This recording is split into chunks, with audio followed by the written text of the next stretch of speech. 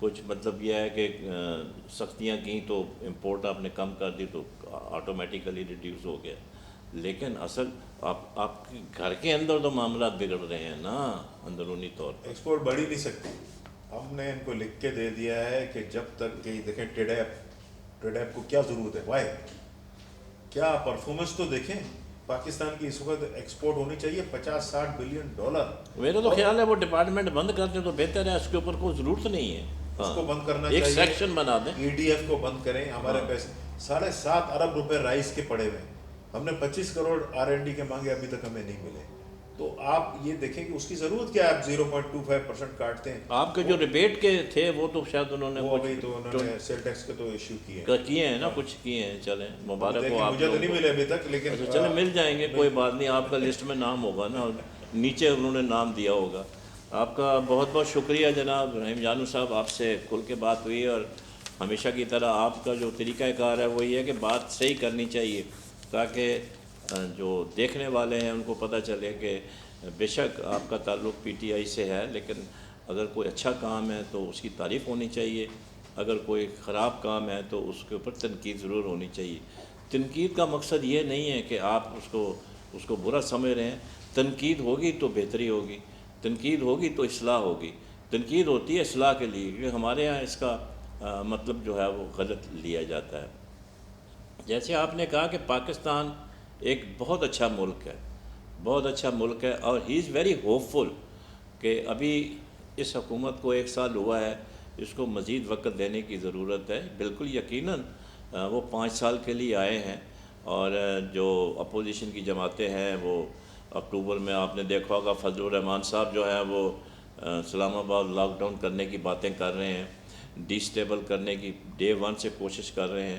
وہ مطلب وہ چیز صحیح نہیں ہے ملک کے لیے. اور پھر اس وقت ملک ایک کرائسس سے گزر رہا ہے، بھارت کی طرف سے بہت تھریٹ ہے، جیسے اس کا انہوں نے بھی ذکر کیا کہ کوئی ایسی بات وہ کر سکتا ہے. لیکن الحمدللہ ہماری جو آرم فورسز ہیں وہ اچھی طرح سے تیار ہیں. لیکن ساتھ ساتھ یہ بھی ضروری ہے کہ حکومت جو ہے نا وہ سولو پرواز نہیں کر سکتی. پارلیمنٹ جو ہے وہ composed of all the political party, اور اپوزیشن جو ہے وہ فیوچر گورنمنٹ ہوتی ہے، تو ان کو بھی ساتھ لے کے چلنا ضروری ہے.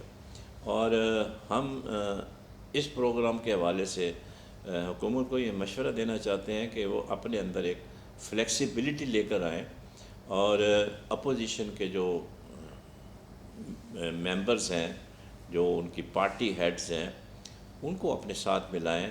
اور جب تک آپ ایک پیج پہ نہیں ہوں گے اس وقت تک جو ہے معاملات جو ہیں وہ صحیح نہیں چل سکتے.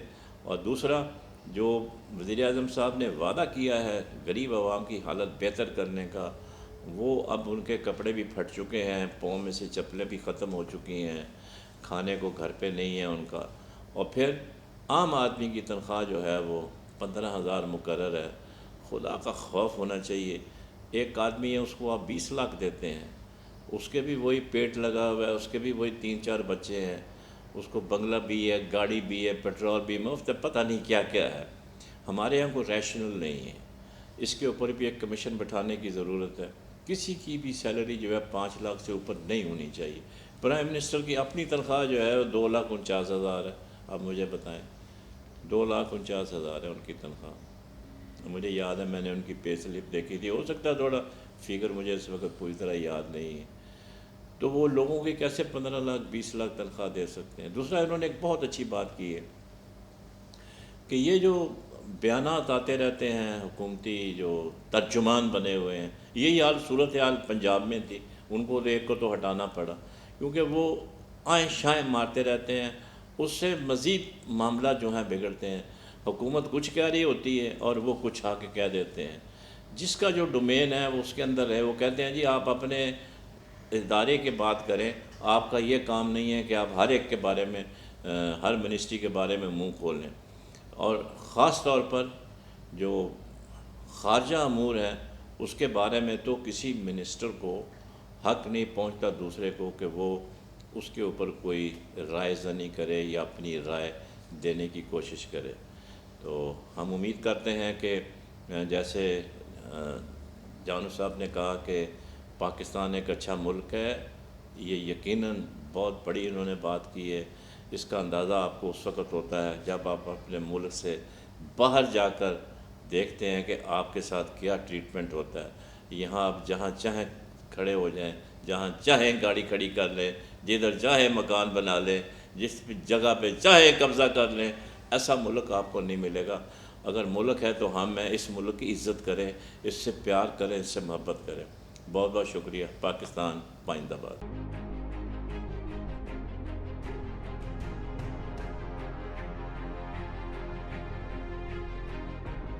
ہم کدھر بھٹک رہے ہیں؟ ہمیں کون بھڑکا رہا ہے؟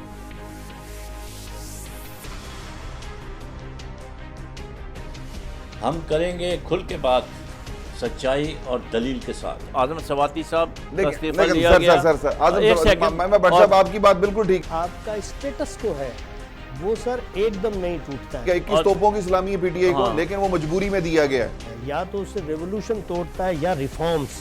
People wanted some change, some new faces. ایک غریب کے گھر میں گھس کر ان کو مارا. PMLN کافی عرصے سے حکومت کر رہی تھی. Why not Pakistan should be a very strong country in the Muslim world? ابھرتا ہوا پاکستان, نہ نیا نہ پرانا, بس صرف پاکستان.